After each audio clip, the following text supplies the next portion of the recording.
keeping reptiles outside can be so enriching and so good for them, but which species are best? Today let's go over the top 5 reptiles that do really well being kept outside. My name's Adam, this is Diamond, you're watching Wickens Wicked Reptiles, stick around.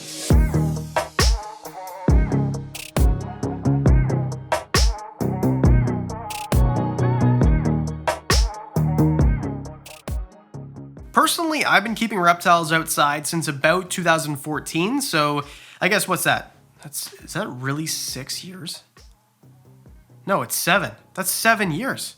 It's been 84 years. Anyway, a long time, and I think there are certain ones that are better than others. Now, be mindful. You have to do research on the species first. You have to do research on your climate. The two main things here are know your climate and know your laws, because some places you're not allowed to keep them outside, so climate and laws, that's on you 100% to research first. And the benefit, just before we start, well, natural UVB is almost always better than from a bulb you buy from a store, and space. Generally, you can give more space, or at least more space than you could probably afford in your home, outside in your yard. So, with that, let's just start. Number 5, Blue Tongue Skinks. Now, Blue Tongue Skinks, the most common versions of them are Northerns, which are from Australia, and Indonesians, which are from, well, Indonesia and surrounding area. I've got one of each. Now, generally, the Northerns will be kind of the bigger species, or as far as I can tell, on average, they are the biggest Blue Tongue species available. Now, there's outliers, like my guy Erwin here, which is 30 inches. He is a unit of an Indonesian. But regardless, they're all pretty similar in size. The tail size differs, things like that, but the nuts and bolts of it. This is the only species on the list that will not die a terrible death without UVB. Now, I'm not recommending that you keep them without UVB. I'm not saying that. I'm just saying that with these guys, the UVB is kind of an afterthought after the size and space. Although, I personally have seen a difference in the attitude in my Blue Tongue Skinks when I take them outside. Now, one thing I want to mention here is if you have a very placid animal inside your house under UVB that you bought at a store, and then you take them outside, they see UVB differently than you do. Well, we can't see UVB at all. They can. So it makes you look different, it makes everything look different, it might be scary to them. And in this case of Erwin, who is the most placid guy on the earth, well, he was like full threat display lunging at me for the first 10 minutes before he realized that it was okay, it was fine, I wasn't gonna hurt him. So it might take some getting used to. With that aside, the reason I think they're amazing is because inside your house, they only need something like a 4x2x2, like a 120-gallon enclosure. There's a whole skink care guide up here if you're interested to watch that. Outside, you can give them much more space. And instead of changing that UVB bulb, you can actually turn it off for half the year because you're gonna store it and have your skink outside during the summer. So less electricity, you don't have to change that UVB bulb as much because they don't wear when they're shut off. And just overall, being outside is a little bit more natural, so long as your climate is fine for that. And the reason I was thinking about keeping my Blue Tongue Skink, my Indonesian, Erwin outside is because that is what works. I couldn't keep my Northern outside. Northerns want a drier environment. Indonesians want a humid environment. I live in Southern Ontario, Canada, so all of the animals that I keep outside, they gotta be a humid-loving species. And Erwin, the Indonesian Blue Tongue Skink, is exactly that. They're gonna want elevated humidity levels, which is perfect. I've also noticed that he eats a little bit differently. He is much less reluctant to eat his salads when he's outside. I haven't kept him outside full time. I just haven't had the time to get the enclosure ready because I've been building things like this,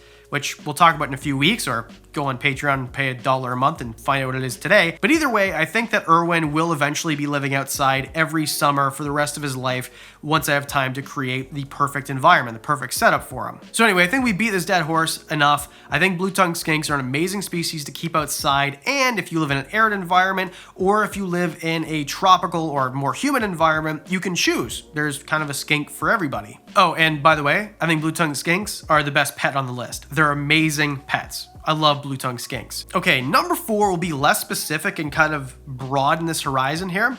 Monitors. Now, especially large monitors. Although I've seen people keep things like Ackies and Savannahs outside, I think that large monitors really benefit, and I think, in my personal opinion, the best way to keep a large monitor is outside. Because in your home, sure, you could give it half of a bedroom or a whole room or a giant enclosure or whatever, But I think that if you were to take them outside, it's a little bit easier to facilitate for some people. Let's use Kamp Kenan as an example. Kenan has this awesome enclosure for Slinky, his water monitor. And I think this is perfect because you're getting natural sun rays, you're getting natural UVB. You don't have to have 25 UVB bulbs all over the place to make sure UVB is all over the room. And you don't have to have a bunch of basking sites. You get a basking site from the sun, which is better. Plus the space. You can just do more space most of the time with a cheaper setup or a cheaper build if you do it outside. They just need more space, and a lot of monitor species do enjoy humid environments and hot environments. Not all of them, obviously. I'm trying to paint with a broad brush here, but the thing is with monitors is if you want something smaller like an Ackie, or you want something huge like a water monitor, there's kind of one for everybody. Okay, let's get a little bit more in depth with number 3, Tegus. Tegus are interesting. They are another large species. They get up to 4 feet, and I'm talking about black and whites. Now, you could keep, reds or goldens or whatever outside, but the one that I've been researching to death are black and whites, because this is a bucket list reptile for me. Oh, leave a thumbs up. Do you want to see a video of my bucket list reptiles? Anyway, just leave a thumbs up and we'll make that video. Always looking for new ideas. But there are some great examples on YouTube, things like Rose City Reptile. He's a great channel. Joey has a great channel, keeps his reptiles outside in Texas, focuses on tegus, and because of the environment, he can keep them outside most of the year. And from what I watch and from what I understand, because I watch a lot of the channel, it really stimulates a lot of natural behaviors for these tegus. Another great channel, Professor Herp, and I'm pointing to other channels because I don't actually own one, so I want to have experience being pushed upon you, I guess. And I think that he does a great job with his, although he doesn't keep his outside. Most of us are going to have to keep ours inside for part of the year. Not all of us live in southern Florida, for example. So the idea is it's a humid-loving species. They do like it rather warm on their basking spot, and their diet is varied. And all the information that I'm getting from places like Joey's channel, Rose City Reptiles, is their diet kind of is more stimulated outside. Not only that, but this is another animal that needs UVB. I don't really know anyone who doesn't recommend UVB for a black and white tegu. And because they're so big, you'd need at least a few UVB bulbs inside of an enclosure in your house. So instead, just have one, the sun. This is another species where I've heard accounts of they have their tegu inside, it's a puppy dog, it's placid, and then they take them outside and they turn into a different animal. Well, this does go away, it does subside, usually from the accounts that I hear, so just be careful the first time you take your tegu outside, and make sure that it's secure. This is something I should have said with the monitors, by the way. Make sure your enclosure is secure for any animal, but especially one as big, as large, as powerful as a tegu. Oh yeah, and tegus are definitely gonna be on that bucket list because these are amazing. I can't say enough good things about these sweethearts that can definitely become super sweet, super tame, almost like puppy dogs with the right socialization. But be careful because they are powerful. These are powerful animals. I just like them. I love the diet. Omnivore type diet. Herbivore means plants, and these guys eat like meat products and stuff. I guess the main problem with this, and the reason that I don't recommend them to most people, I would call these kind of like an advanced keeper type species, is just the size is too big. So what if you want a tegu, but you don't want a 4-foot animal that might get to 10 pounds? Well, then we'll have to go to number 2, jeweled Lacertas. Jeweled Lacertas are absolutely freaking amazing. I think they're a little bit underrated, although I see more of them becoming available, even morphs like melanistic ones becoming available. So you're gonna see them in pet shops more often, in reptile shops, and reptile expos and things like that. I've had mine for 2017, so that's 4 years ago. Math is hard. And he's had metabolic bone disease the entire time he's been with me. So when I got him, he was like 3 or 4 or 5, or I don't know exactly because he went through a bunch of owners before me. This guy is in a little bit of rougher shape, so not all of them look like this. Most jeweled Lacertas look more like this. So I think that because this animal was not kept outside or not kept under proper UVB light, which is the most important thing, they can live long, healthy lives inside, he created an issue with his bones, metabolic bone disease. So he kind of walks like a T-Rex a little bit, But now, for half of the year, and I've been doing this for the last 4 seasons now, he's been outside for the entire summer. I don't take him in unless it gets super duper cold, but where I live, I've never had that happen at all because he comes from parts of like the Mediterranean where he's not going to have night drops that are super low, but they're low enough that they're similar to the environment here.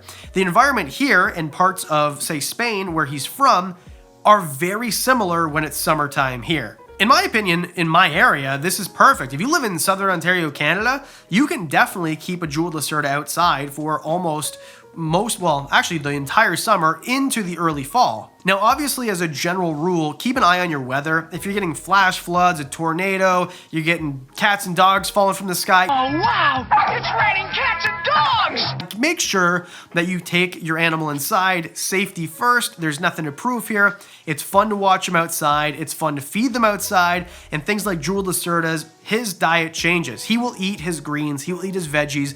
Outside, no problem. Inside, best of luck. It's like trying to get a 2-year-old to eat a Brussels sprout. It's not going to happen.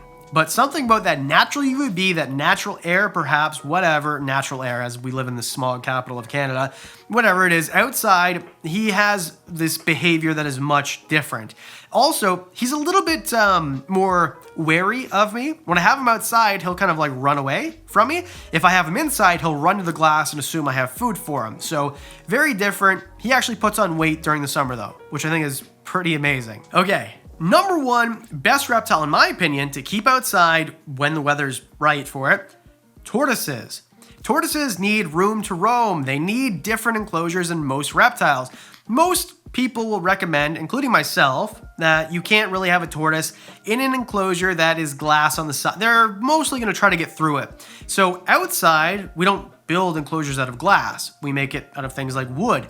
So this is an enclosure that I made for my tortoises. They're outside. They have been since late May. I haven't had to take them inside. We've had night drops kind of like low into like the upper 50s. But redfoots, or cherry heads is what they are made for that. They're fine. They come from an area where it's humid and where it's hot. Today, what's the temperature right now?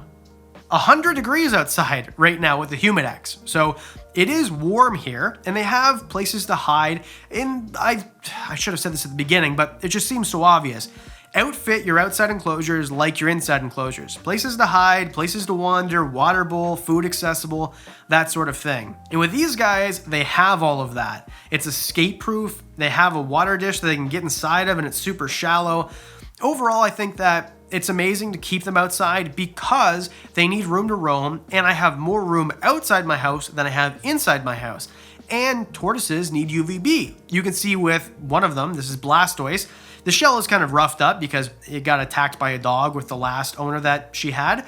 But here, the UVB is perfect. When she was with the other owner, clearly it wasn't because she's got some pyramiding, actually quite severe pyramiding in her shell, where she's outside for half the year and I give her a UVB when she's not. So that won't happen. It's not going to progress and she's going to have the right type of environment and the right type of lighting. But I'll be honest, it's way easier and cheaper to get it from the sun than a bulb that I have to replace twice a year. Not only that, but most tortoises are herbivores. I just did a video about that you can watch right here. These guys get 10% of their diet from protein, of course, but that's different. I have a garden right outside their enclosure. I pick up the Swiss chard, I throw it in, I give them spring mix. Sometimes they'll have a plum that's overripe, I'll throw it in there.